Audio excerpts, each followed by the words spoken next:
and welcome back to Auto Social UK. So I am back in the desk setting, and this video is actually going to be a continue on from the previous video I did, which was about the best way to buy a car, which I know is a little bit clickbaity, but a little bit more of an explanation about PCP, finance and different ways that you can purchase a vehicle. So on that video, I actually had a question and answer at the end of it, and then when I went to edit it, the video was 45 minutes long. Now I know that you guys did not want to hear me waffle on for 45 minutes in one video, so what I decided to do is split them separately. I also thought that I'd re-film the question and answer as well, because I've added in a couple of questions that people have asked me since, and a question that somebody actually asked me on the video, so I'm going to cover that as well. So before we get started, I just want to say a massive thank you to everyone that's new to my channel. So in the last 28 days, we have had 174 new subscribers, which I am so pleased about. Anyone that's been here for a little while and that's been supporting me knows that most recently I've really put a lot of effort into this channel. I've got a few new cars coming. I'm grafting every day to make sure I can get more content to come your way. So I really appreciate everyone that's already subscribed, and if you're watching this and you're not already subscribed, then make sure you hit that button and yeah, follow me on my journey.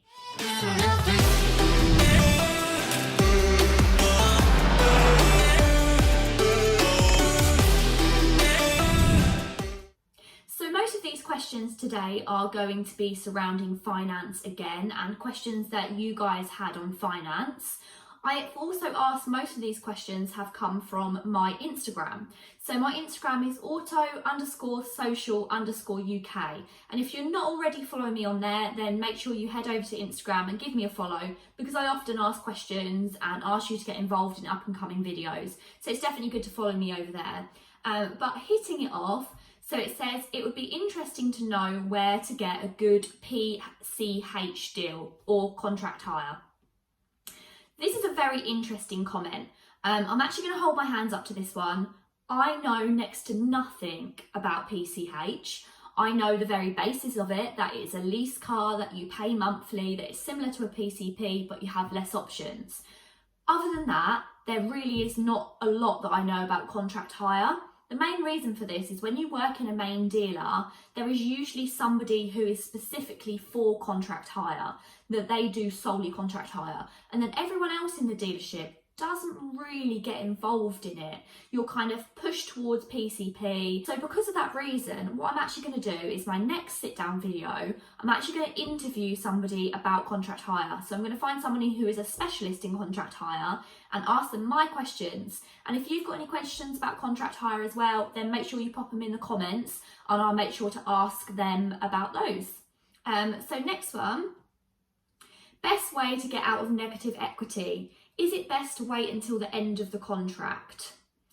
So in my previous video, which if you haven't already watched, I'll link below, I know I did comment a lot on how a lot of people don't realise that you can get out of a PCP early, and you even have the option of selling your car privately to do that. Now, that was the main thing I'd say. How to get out of negative equity is a bit of a difficult question, because every car is going to depreciate in value. Unless you manage to get sort of an amazing car which somehow doesn't depreciate, a classic car, but then classic car you're probably not going to have on finance, etc, etc. So you can't really ever stop yourself getting into negative equity. There is a couple of things that you can obviously do. If you stay under or within your mileage, that will help to not be in negative equity. If you get your car serviced at a main dealer, I cannot stress this enough, and I know, again, if people want to get involved and go at me in the comments, and that's absolutely fine, but when I worked at Volkswagen, we kind of didn't like to take on cars that hadn't been serviced at Volkswagen. It's something that was very particular to us. It helps us with the resale of the car, and more often than not, if that car's been serviced by a friend or family that's not necessarily gone into the service book, then often we wouldn't even retail that car, we would just trade it out. So for that, you then have to put a margin at the dealer into that to account for it not having full service history. other avenues to go down. You can look to sell the car privately. You can look to have a company sell your car on your behalf and then settle your finance that way. Or essentially, you can just wait until you get to the end of your plan. Now, one way I was taught to explain PCP in a positive way when I used to work at Main Dealer, and actually, when this was explained to me, I thought, wow, that is actually so true, and I've never thought of it that way. Just because you are in negative equity towards the end of your plan, you might have the hump about that. You might think, right, that's it, they've got me in this car, they've shoved me in this car and I'm stuck in it. Not necessarily. Your balloon payment at the end of your vehicle, that was what they estimated your car to be worth at the point of sale. Whether you bought that cash, whether you bought that finance, whether you bought that with a loan, that kind of guaranteed future value was going to be the same no matter what. That end value is what they expected that car to be worth within the current climate. Now, you've taken that car on PCP and suddenly your car doesn't seem like it's going to be worth what it was supposed to be at the end of the plan. That's not really a bad thing, especially if you've got the car on finance, because then that means that you have that future value. So when you get to the end of the plan and your balloon payment was, say, they expected your car to be worth £18,500 and now it's only worth 15, if you'd bought that car, you would have lost all of that value. However, you can just hand it back. This happened a lot in the diesel scandal. So before the diesel scandal happened, a lot of people purchased their vehicles and they had a really good guaranteed future value. And then when the diesel scare happened and people stopped buying diesels, then that plummeted and all those people on their PCPs just handed their car back and started on a new plan, and they didn't have to account for that sort of depreciation. So it's not always a bad thing to be in kind of negative equity. You probably are going to be in negative equity before the first 3 quarters. You probably are going to be in negative equity in any plan, however your car's valued. However, if you're still in negative equity towards the end of your plan, it's not really a bad thing. It means your PCP has worked to kind of your advantage. So it's a way of kind of turning it around to look at the positives. But essentially, if you are in a lot of negative equity, then probably the best thing to do is to just wait it out until the end of your plan. So the next one, does a salesperson make money off of their PCP deal? Yes, they do. Every salesperson, as far as I'm aware, across all dealerships makes money on a PCP. It's not the only money they make. If they sell you that car on cash, depending on how much margin is left in it, they're still going to make some money. But yes, they will get some extra money for selling that car on a PCP. And that is why sometimes it feels like the dealers are trying to push it on us. But do also please remember, when you're getting the hump that people are pushing finance on you when you didn't want it, it is also, you do have to offer all the products. So from the Financial Conduct Authority, you do, as a dealership, have to offer a customer every form of payment, even if they say no to those. So even if you walk in the dealership and say, I know I don't want PCP, the dealer does still have to talk to you about it. That is the law, that is something they have to do. So are the aftercare products sold by a car manufacturer worth it? Do you think they're overpriced? Okay, so let's go through the aftercare products. Your gap insurance, we've got your alloy wheel protection, we've got your sort of dent protection, and we've got your paint protection.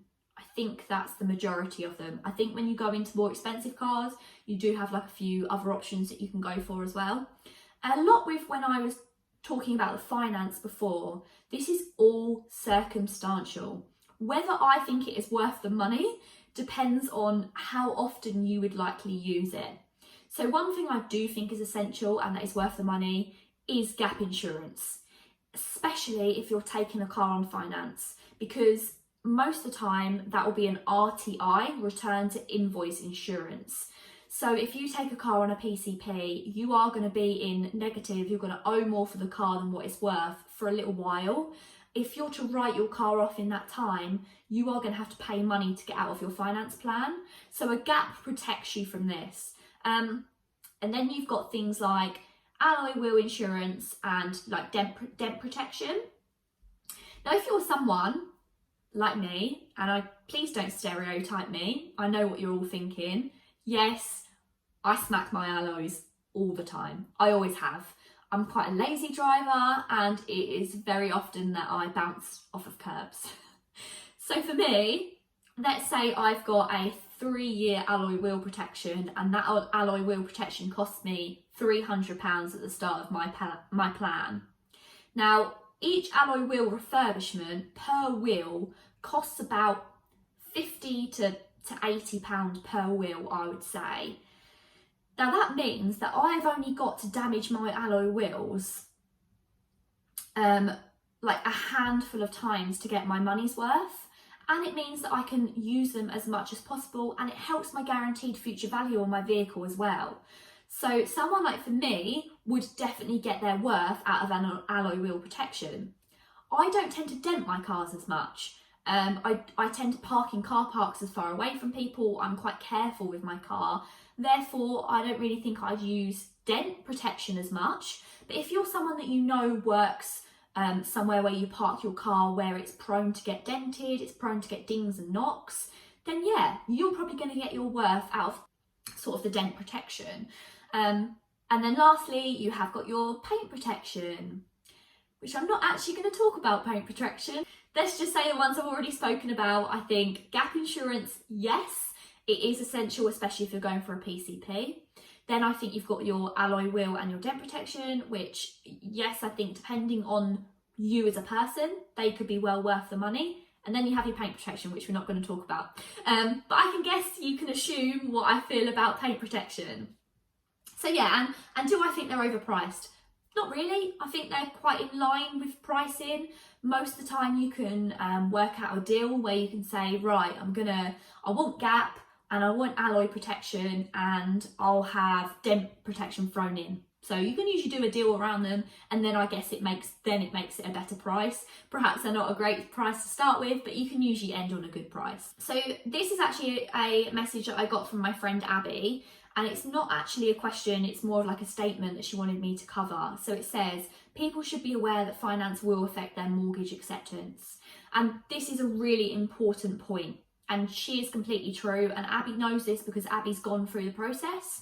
She got a car that she could very comfortably afford monthly, and then she went to buy a house and they said, I know you can comfortably afford that car, but can you now comfortably afford the amount of mortgage that you want with that car payment? So when the mortgage company look into how much they can lend you, they'll look at all of your outgoings, and your car is part of that. And if you have a very expensive car on finance, I don't think Abby had a very expensive one, but this is kind of other people. If you have a very expensive car monthly on finance, then the mortgage company will take that into consideration, and they will give you a lesser mortgage to account for that. So this is definitely something you have to think about. And I see this all the time with people. They stretch themselves because they're like, I can afford it. Okay, you can afford it, that's fine.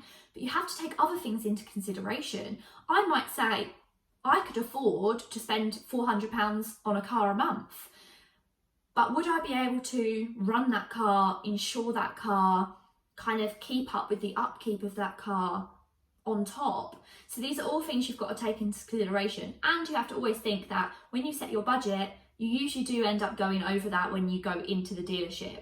So just make sure you take into account when you're buying a car on PCP that you can afford that car for the long run. So you can afford to have the monthly payment, to pay to insure it, to pay to run it, everything included. And if you're looking to buy a house in the future, that you can account for that in your mortgage repayment as well.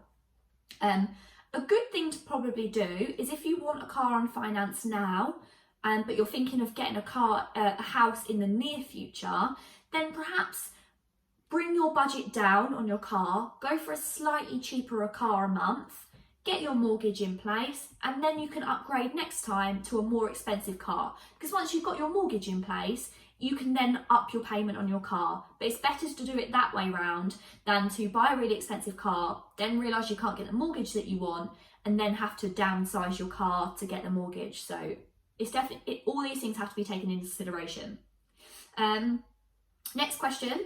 I have 50k ready to buy a car. Should I take it on finance and get the discount and then settle it?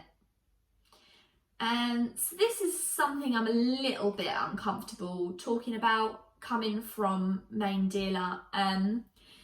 It is well known that if you take a car on finance, you may get a better price for your vehicle. But please take into consideration that if you do that, usually if you settle the car, which you are entitled to do at any point within your finance, through any point from start to finish, you can settle it. But if you do that before around the 6-month mark, the finance company will claw back any money that they gave to the dealer for that car. Now you might be thinking, I don't care because dealers make loads of money on their cars, they're raking it in. I bet they make a lot less than you think. Car dealerships aren't hammering all of this money, they're not making tons and tons of money. Yes, obviously they're doing well, but especially in times like this, if that dealership has already sold that car to the point where it's got no money left in it, but they thought, oh, we're making a few £100 off of the finance, so it's okay, so we can do that at a cost price as long as they're taking finance. And then you settle that within the first couple of months, that dealer has actually lost money on that car. So what I would say is, if you are thinking of using finance to get a discount and then settling it, try to please think about settling it within a few months or after 6 months, just to help your dealer. Because if you do something like that, they're probably more inclined to help you in the future. But if you kind of falsely pretend to them that you want to take finance and then instantly settle it as soon as you take it out and as soon as you've got delivery of the car, then they're probably less likely going to want to deal with you in the future when your car comes in for service. You can get where this is going from. But yeah, if you want to get a good discount and you want to keep on good terms with your dealer and you want good deals in the future, then you can take finance, but maybe think about settling it a little bit further down the line to be kinder to your dealer. And then lastly, this was a comment that was left on my last video about which ways to buy a car. And someone said, what's your view on VT, which is voluntary termination, on an agreement 3.5 years into a 4-year PCP and the car's still in negative equity, thinking of getting a new PCP? So voluntary termination is something that's available for anyone in a PCP, and it basically means that you can get out of the deal early. It's not an upgrade, it's just you're handing the car back early, and usually sometimes you can actually do that with no cost, and then sometimes you have to cover the amount of payments there are left. With this person, I'd say you're 3.5 years through a 4-year plan. So you've already had that car for 3.5 years. Probably 6 months isn't going to feel a lot to you. That 6 months is going to fly by. Realistically, with this person, I would say wait it out. Just wait until you get to your 4 years and then you can hand it back and you've got nothing to pay and you can start a new plan.